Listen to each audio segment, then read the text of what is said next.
on One True Podcast, talking Baylor and Big 12 college football. Alongside me, as always, right over there on my screen. I don't know if that's how it shows up for everyone else, but is John Werner. Johnny, how are you doing this morning?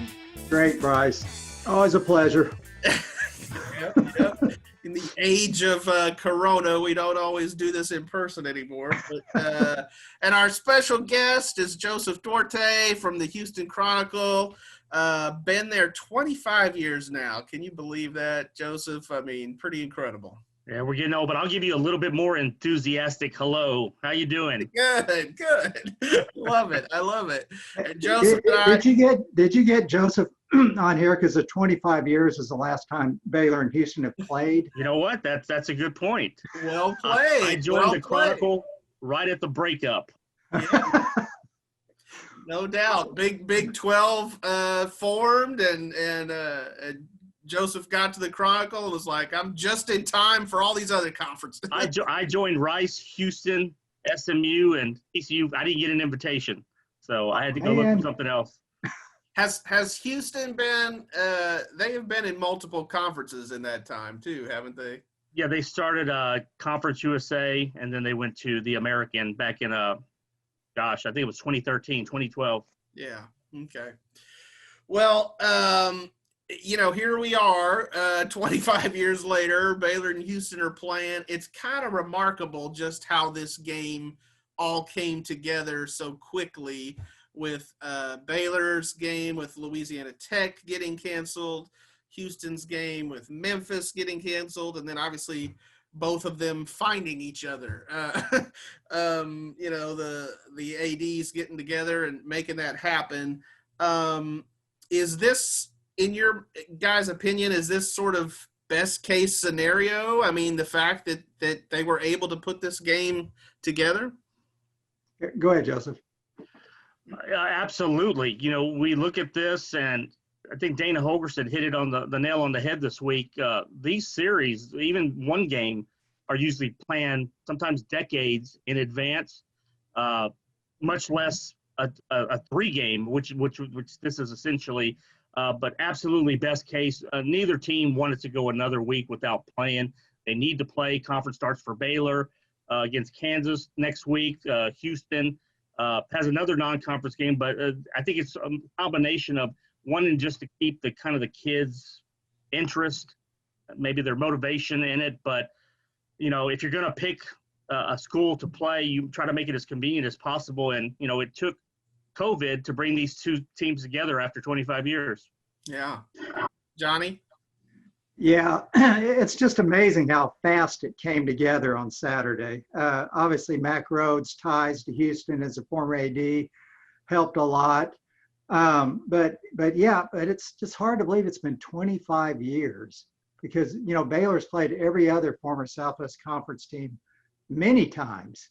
And now this is just happening. And I'm glad they scheduled a 3-game series because I think these are games that need to be played.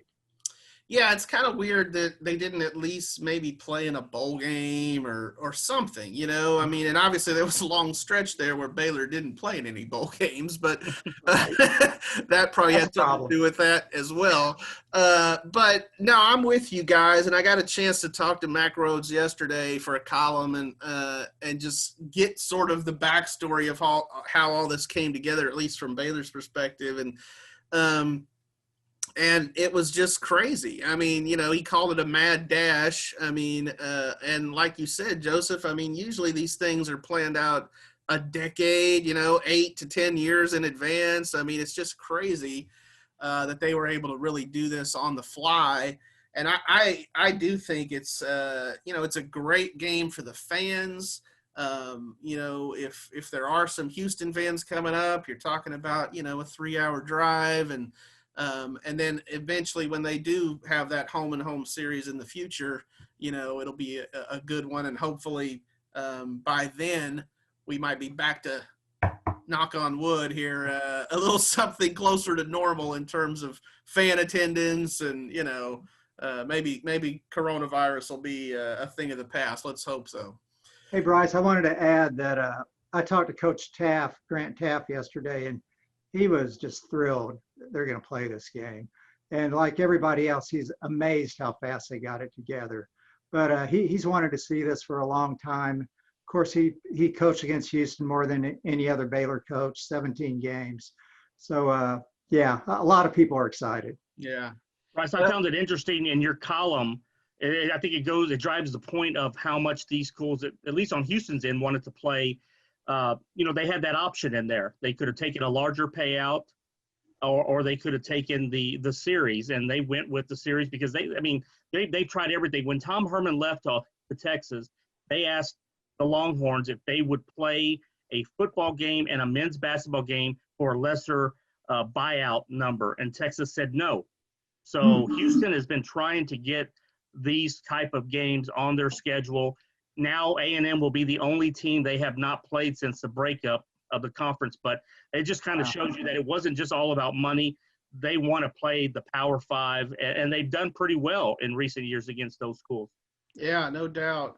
Well, and this is a completely different topic, but when it looked like Houston might be a potential addition to the Big 12, John and we had many conversations about that, and we were like, yes, bring them in, because to me it was an athletic program that offered a lot. Now, a lot of the complaints or the criticisms that you would hear would be, well, we already own the Houston market, or that kind of thing. I mean, and so there's a lot of different things they look at than just, oh wow, this is a good school with a lot of old tradition, that rivalries and all that kind of thing. So yeah, there's a lot that goes into that, but we're not gonna rehash the whole Big 12. So Dana Holgorsen now is in year 2 here at Houston. Dave Aranda starting his first year in the middle of a pandemic. Good luck with that. Is that an advantage in your mind for Houston? I think what happens is, Houston got in 9 spring practices, which I believe is among the most of any FBS school. But they said they think it's kind of an advantage for Baylor, because while they know the staff, they don't have a lot on film to gauge, what pieces Baylor's going to bring in from the different places, the Fedora angle, what Dave will bring in defensively. So you look at it, they both had the same amount of time to prepare, but there's a lot more film based off of what Dana Holgorsen and his team did last year. But if you're watching that film, I don't know how much you keep it on, because there wasn't a lot of good to come out of last year. But I'm kind of on the fence of which way this goes, but I think the advantage on this, in my opinion, goes to Baylor. Yeah, Brice, I would tend to agree with that. Playing at home, of course, there will only be 11,000 fans there, but we're still playing at home. And Houston just doesn't know quite what to expect from Baylor. And, they obviously Larry Fedora is going to have a very fast-paced offense, probably more fast-paced than Matt Rule had last year. Defense, it's going to be some 3-man fronts, some 4-man fronts. I think you'll see probably more 4-man fronts than last year. But yeah, Baylor's kind of a mystery what they're going to throw out there right now. And Coach Aranda, he's got a little more information on Houston. Yeah, Dave Aranda referenced that in his press conference on Monday. I'm trying to remember exactly how he described it, John. I think both of you guys were on that press conference. Something like he called it our chief advantage or something. Essentially, the fact that if you're researching 2020 Baylor, you've got to go through a lot of different kinds of film to scout them. I mean, you got to look at Matt Rule's Baylor, which is not going to be the same as Dave Aranda's Baylor, but at least you get a sense of some of the same players. And then, you'd have to look at LSU defensive film and North Carolina offensive film. So, I mean, there's a lot of different components there. But that said, this is not just, a cakewalk game for me in Baylor's sense. I mean, I know Houston did not have the greatest year in the first year under Holgorsen, but I feel like that second year is kind of when you start to build it a little bit. So it'll be real interesting. Brings me to my next question. Which team do you feel like needs a win more? Well, I'm going to go with Baylor on that one. Aranda would like to get off to a good start. And, especially after everything that they've gone through just to play a game. But, on the other hand, Houston wants to improve from last season, and this would be a huge win for them. So it's probably a bit of a toss-up there, but I'm going to say Aranda just because it's his debut game. I think when you certainly look at, I guess, the perception out there, people will look, well, it's Baylor, it's a Power 5. They're coming off of a great year. Baylor would have the most to lose out of this. Nobody wants to lose to a group of 5. Of course, you could ask Kansas State and you could ask Iowa State how it feels and what they felt like last week in their losses. But at the same time, Houston, they won't say it publicly, but there's a lot of bitterness, not towards Baylor, but the Big 12 because of how things went. They put in a lot of money, a lot of resources. And, the three of us, we were in those rooms, whether it was in Irving or outside league office doors, and you're sitting there and you've got Memphis and Cincinnati and South Florida and UCF and BYU. I mean, it was a show. And I think whether it's the breakup of the Southwest Conference or then that sort of flirtation, Houston wants to prove something. You should have seen how they reacted when they beat Oklahoma a few years ago. I mean, it was like they had won the national championship. So I'm like John. I think there's cases for both sides, but you're Baylor, you're at home. It's the start of a new era, and you don't want to lose to, a group of 5, but Houston's a little bit of the top tier of that group of 5. Yeah, I agree. I think obviously, both teams want to win. That's understandable and obvious. But obviously Baylor playing at home, being the Power 5 conference, there's probably a little bit more pressure on the Bears. But as I said, to me, this is a tough game for Baylor and Dave Aranda right off the bat. And, as far as what I expect, I mean, we haven't had time to think about it as much as, La Tech or some of these other opponents that Baylor might be playing. I really do look at this as a toss-up kind of game. I mean, I guess that's my next question for you guys. How do you kind of see the game playing out? Boy, that's a good question. Just because Baylor is such a mystery at this point. I think it's going to be kind of a low-scoring game, really, because, Dave Aranda's emphasis is on defense. I think it'll probably take a little bit to get the kinks worked out on offense for Baylor, although apparently Charlie-Brewer really loves what Larry Fedora does on offense. He's releasing the ball quicker. They think they're going to get better protection for him, which they need because he got knocked out of 3 of his last 4 games last year.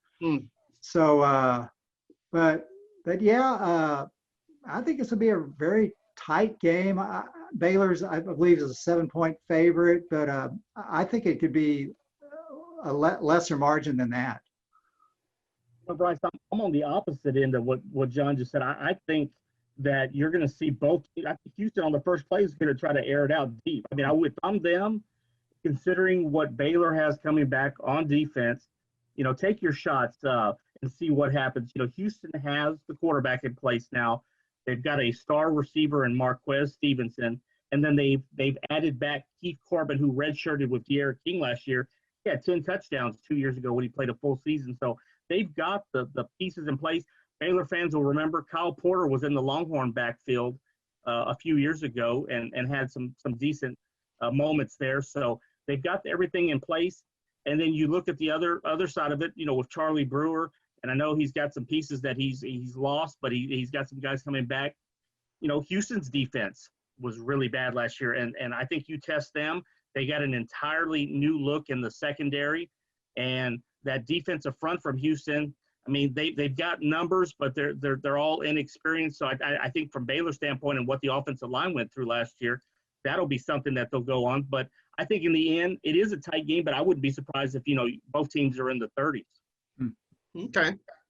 Well, who knows? We'll all find out on Saturday. But as far as the college football scene overall, last week was a really rough start for the Big 12. The conference had 3 teams lose. The Sun Belt really, as Kirk Bowles said in a column, which I really like, the Big 12 got Sun Belted. That's a pretty good line. I'm jealous of that line, but so just and I'll be really interested to see your perspective on this, Joseph, as one who is outside of the conference. I mean, did this hurt the Big 12, from an optics standpoint? Because, I mean, obviously Oklahoma and Texas, they didn't lose, but the conference took a hit as overall. So, could that hurt the Big 12 in the long run when we start putting CFP stuff together? Well, I can say this with absolute certainty that whatever the Big 12 did last week or moving forward, the Big 10 has the top spot in terms of how things are handled this year and PR hits. No one will. Everybody could lose in the Big 12, and I don't think anybody will care compared to what's going on with the Big 10. But you're right. Just you look at those schools that lost, and that's not supposed to happen. And I've been and covered games that involved some of the group of 5 that have gone in and stunned the heavy favorites. And, it's their bowl game. It's their college football playoff. I found it interesting that, you looked at the Associated Press poll this weekend. When was the last time you saw like a Louisiana or, Appalachian State's been in there for a while, but, you just look at some of the teams that are getting votes. So they, while they're immediately excluded at the beginning of the year for consideration in the 14 playoff, I think these are the games that they go in and they win. And, it certainly is kind of a black mark for the Big 12. But, in the age of COVID this year, I don't think anybody at the end is going to remember who beat who. It's just that, one, they either played college football or something else came out of this. So it's certainly interesting, but I think the Big 12 will be okay. Yeah, Brice, it was an awful weekend, to put it mildly, but I think you can expect a lot of wackiness this year because, I mean, you don't really know like who's practicing, what practices are really like, who's missing practices. It's just not going to be, a normal year. It already hasn't been already. So, yeah, I think you're going to see a lot of upsets across the board and just crazy things happen. And, guys missing games, a bunch of guys missing games. And I think it's just kind of foreshadowing how wacky this year is going to be. Yeah, I think the official motto of 2020 is better than nothing. Right. 11,000 fans. Well, that's better than nothing, I mean, and, here we have college football. It's not exactly what we're accustomed to, in terms of atmosphere, in terms of maybe the sharpness of play. No spring football for a lot of these teams. So, yeah, I think it's going to be a little ragged. I think it's going to be, as you both alluded to, I think it's going to be surprising sometimes, and it's not, it hasn't always been easy to predict. Well, I say that, we've kind of gotten used to Alabama versus Clemson, but from an overall standpoint, there's always upsets. There could be more upsets this year. I think you're right about that.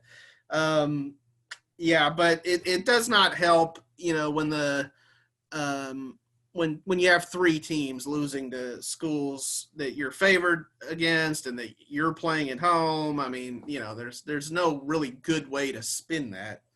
One of our traditions here on One True Podcast, as John knows, is to always wrap up. And when we have a special guest, we like to ask them, because we're sports writers, we like to eat. So we call this Culinary Corner. And Joseph, we were talking a little bit beforehand, but yeah, so it's been a while since you've been to Waco. And so John and I will give you a couple of our favorite places in Waco to hit, if it, But why don't you, give us maybe 2 or 3 of your favorite places in Houston? Maybe we've been to them, maybe we haven't. But so John, start off with, what's a couple of your favorite places to go eat in Waco? Well, I like Double R hamburgers a lot. Oh, Double Although R. I will say, order takeout during COVID, because that place is really cramped. Yeah, that place is small. There is not a lot of seating in there. So. Yeah, but it's a great hamburger. As far as another one. I know Ninfa's is not local, but I love it anyway. Yeah, well, I could bathe in Ninfa's salsa, so that's I love that stuff. But right. Yeah, that's more of a chain.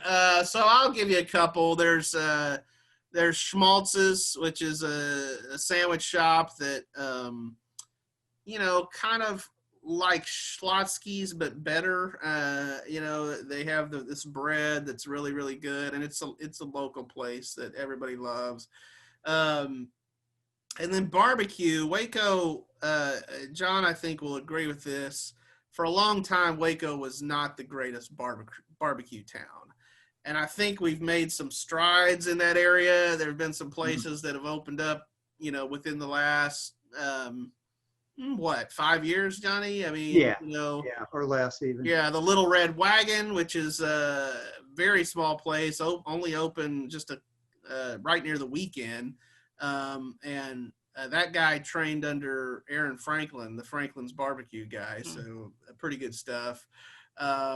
And then Guess Barbecue is another one that started as a food truck. And then now they've got a brick and mortar location on Franklin Avenue. And that's some pretty good eating, isn't it, Johnny? Oh gosh, to me, that's the best barbecue in town now. Yeah, Guess Barbecue is really, really good. So yeah. Those are a couple places. Joseph, we have places that we go to when we do come to Houston, but what are maybe we missing out on? Well, as we started talking, you guys kind of triggered the taste bud memories. I remember after press conferences that we would do at Floyd Casey, I would go, off of 35 there in Waco. There's kind of that roundabout on one of there's a little like a comfort food type of place that I would go to. What's that? Is it Health Camp? No, that would have stuck with me. But it's right there off of that whatever that main road is going to Floyd Casey, but on the opposite side of 35. You kind of had to do the little roundabout. It's probably not there anymore, but I remember doing that. But if you come to Houston, we're talking barbecue. I'm a little biased because this place offers a little bit of both the best worlds. Killen's Barbecue has a Pearland location, but they've also moved into the city, to the metro area. And on top of the great barbecue they have, I think at Texas Monthly they were top 5 in last year. But they've also started a Mexican food portion of the menu. Oh, so they mix in the barbecue with some enchiladas. They've got the fajitas. They've got this great queso that they toss in some of their meat, some of their brisket. So the lines can get a little rough. Can we reschedule this game in Houston? I'll bring some with me. But that's one of the standards here in Houston. There's other little kind of, Houston's a lot of chains. I mean, you look at it, unless the Trib's gonna foot the bill for some serious fine dining, you're probably gonna run into some barbecue or Mexican food. And Brice knows you can find pretty much any little taqueria or something on most corners in Houston, and you could bathe in as much Ninfa salsa as you want. But Killen's would be my spot. I mean, you can't go wrong with that. Yeah, and it is a place that has been on that Texas Monthly list a number of times, and very high up, like you said. So yeah, Johnny, I think we're gonna have to check out Killins. Now we both have been to the Pit Room in Houston several times. We're a big fan of that. That's a really good barbecue place too.